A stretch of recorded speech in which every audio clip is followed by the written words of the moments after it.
Nope.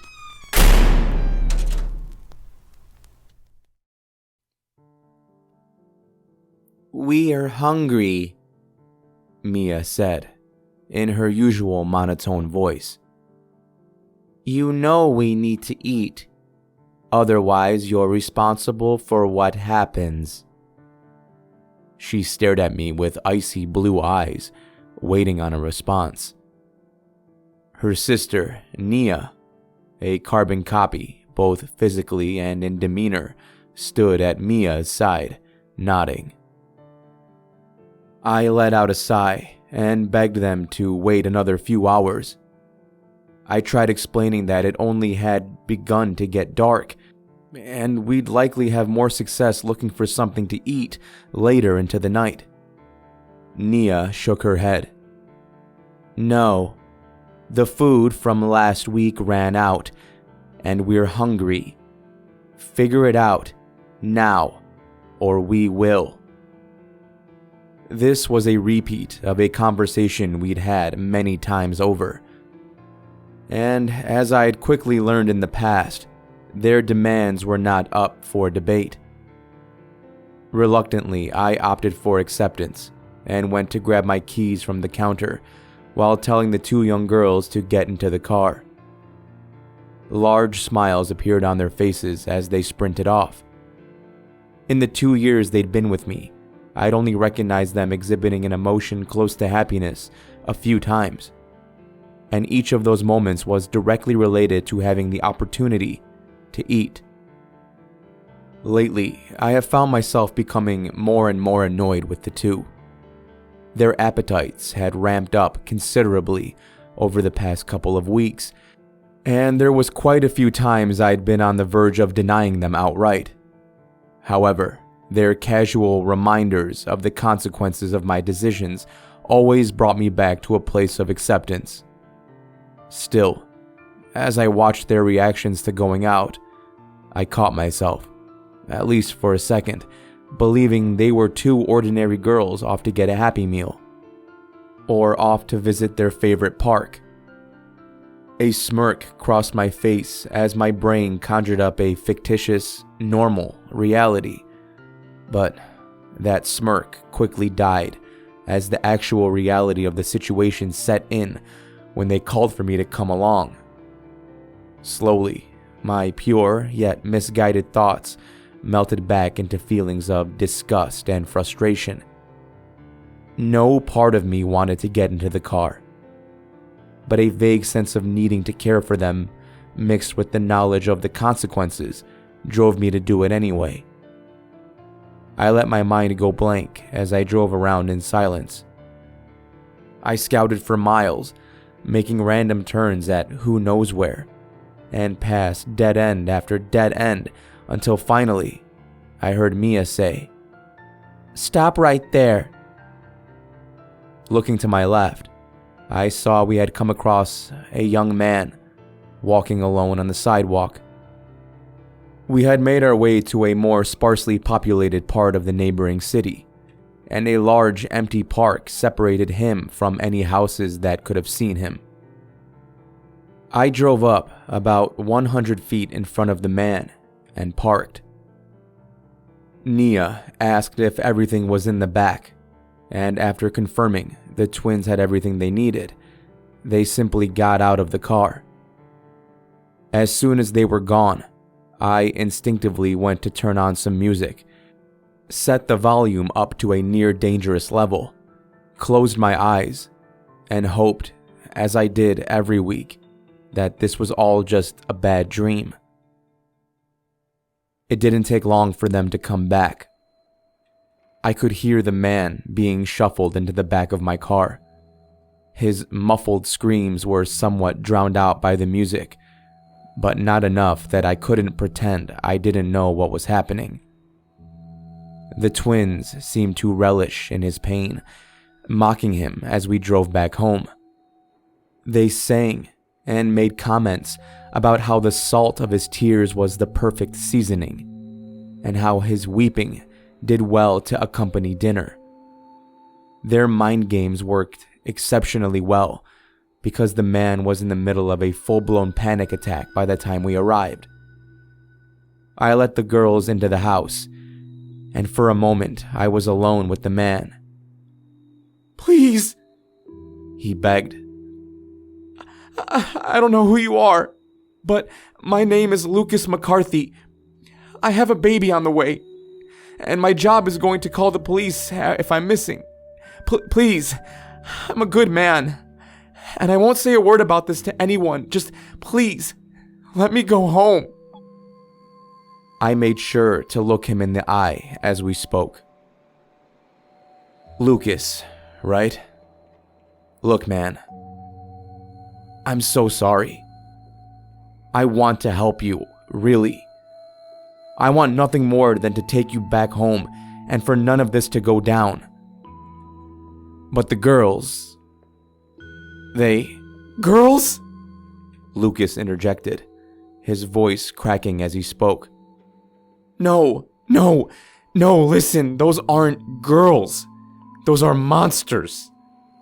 My God, please, you can't possibly want to do this." Every fiber of my being wanted to set him free. But as I looked down at his restraints and saw the desperation in his eyes, all I could do was shake my head and apologize.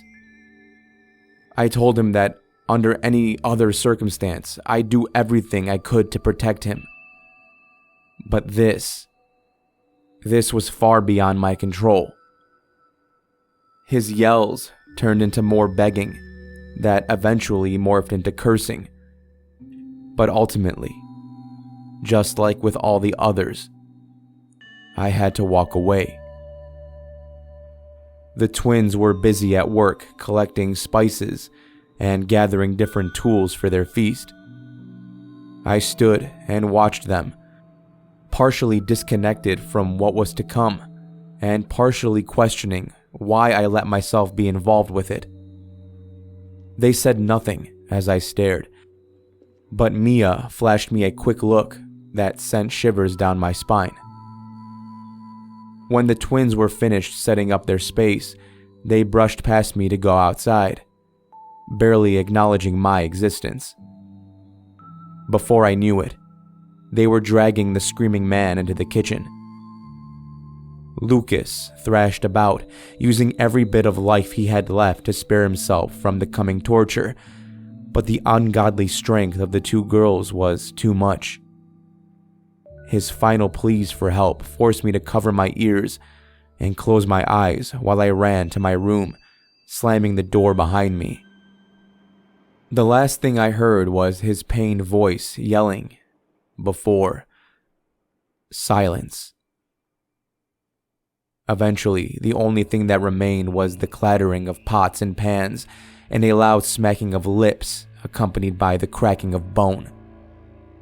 I tried playing music to drown out the sound. Still, it was as if the disgusting noises had embedded themselves into my skull. I had heard it all before, over and over and over again. So much so that my imagination couldn't help but replicate the scene, despite my best efforts to forget what was going on in my own home. But that day, something new accompanied the voices. Not just the pleas of Lucas, but the words and faces of so many others I had marched into their demise.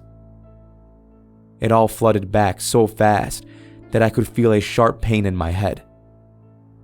That day, the feeling of wrongness was coming on more robust than I could recall it coming on in the past. At that moment, I decided I couldn't be an accomplice anymore. The guilt of another death would be on my conscience forever, but maybe I didn't have to continue to add more to the growing number of bodies.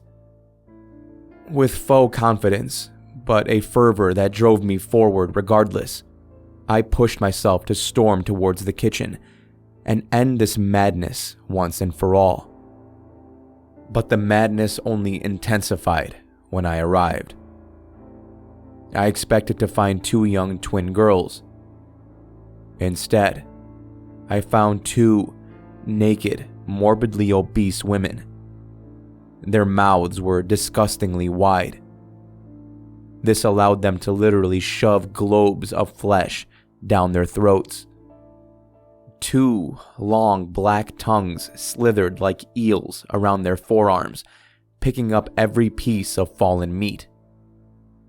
What was once pristine blonde hair was now a dirty, oily, stringy mess, and their pure blue eyes had become entirely black. Blisters and bruises ran across their body, letting pus flow freely from their disgusting wounds. But worst of all was the smell of the vile creatures. Human flesh mixed with an indescribably pungent odor. The transformation made me stagger back and gag. I couldn't understand what I was seeing. My brain darted back and forth between pure fear, confusion, and wretched disgust. Frantically, I scrambled for the door, but I couldn't seem to open the damn thing in my panic. One of the twin monsters saw me attempting to leave, and she let out a loud groan. In a distorted little girl's voice, she said, "You can't go now. We'll starve without you. Remember our deal? If you don't keep bringing us food, we'll get so hungry, we'll have to consume your whole family." The other stood up and hunched forward, a brownish red liquid dripping from her mouth. "We're so hungry. Please, don't let us starve." As they spoke, a familiar feeling came over me. These women, these things, were pure evil. And yet, I wanted to take care of them. I didn't want to just let them starve. I blinked, and for a brief moment, they went back to just being little girls. The flesh they were consuming didn't look to be flesh at all, just pieces of candy strewn about the kitchen floor. I wanted to reach out and tell them everything would be okay. But in a flash, reality snapped back, and I could see them both closing in. Long arms outstretched, trying to grab me. I screamed at them to get away and kicked at the air in a desperate attempt to create space. Undeterred, they closed in. As they did, they laughed about how sweet my skin looked and gleefully sang about how a good meal deserved an even better dessert. Only with a last-ditch effort did I manage to unlock the door and sprint the short distance to my car, just barely escaping the two as they reached for me. As I drove off into the night, the last thing I saw was the twins, back to just being little girls, standing by the door, holding hands. They didn't yell for me, nor did they try to follow. Then, or ever. But I suppose they didn't need to. The twins would have their revenge. Mere weeks later, my parents disappeared, along with my younger siblings. As far as an official investigation went, not one iota of evidence ever suggested what caused their disappearance. Unofficially, it's pretty damn clear who's responsible. Me. And I'll have to carry that burden forever. Thinking back, I can barely remember how the twins and I even came into contact. The two simply showed up in my home one day, and I had this strong urge to take care of them. When they complained about being hungry, I offered them everything I had. Still, no matter how much they ate, I could never satiate their hunger. It wasn't until we went out for a ride through the city one night that I discovered their true intentions. After their first kill, they informed me that if I ever stopped taking care of them, they would take away the precious people in my life as recompense. Now, I sit here, with no family, living in the first shitty studio I could find after leaving home. Here, I have to genuinely ask myself whether it was worth it. Was leaving everything behind and sacrificing those I love worth it to ensure I was not helping them hurt others? For all I know, they found some other fool, and none of this made a damn bit of difference. I would not fault anyone for choosing the lives of their family over random strangers, regardless of how many innocents die. I just couldn't do it anymore.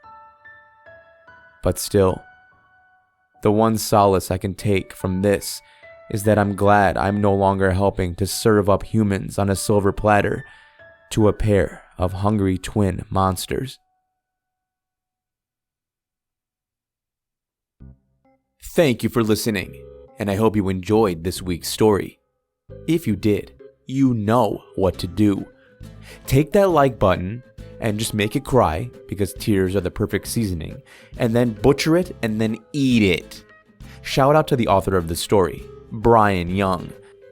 In addition to leaving links to connect with Bryan down below, including his Reddit page and Twitter, I will also leave a link to get his book on Amazon, which is called Dome. I ordered mine, so I'm looking forward to reading that because it sounds pretty good.